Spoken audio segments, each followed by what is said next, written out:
Police মারেনি, আজ এই অন্ধস্থাবকতা বন্ধ করুন প্লিজ।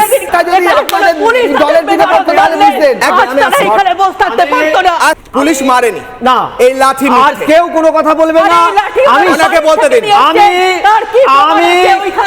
আমি শিক্ষক, এসএসসি তিনবার ক্র্যাক করেছি তৎকালীন সরকারের সময়। আমি প্রথম কথাটা বলছি, ছি, হাজার হাজার তৃণমূলের আমার কথা আমি আপনাকে বলতে দিই। হাজার হাজার তৃণমূল সমর্থিত শিক্ষকরা, আমার বন্ধুরা সোশ্যাল নেটওয়ার্কে ছি বলছে সরকারের পলিসির বাইরে গিয়ে, ছি। দ্বিতীয়, এই বুঝি মমতা ব্যানার্জির plan A, plan B, plan C ছিল ভাই তোমাদের নিয়ে? ই পর্যন্ত ছিল, মানে ই আরো দেখা বাকি।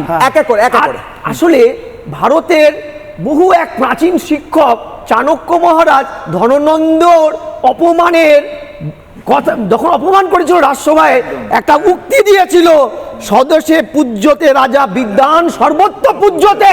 ধননন্দ, তুমি একজন শিক্ষককে হেনস্থা করেছো, অপমান করেছো, জাতির মেরুদণ্ড হেনস্থা করেছো।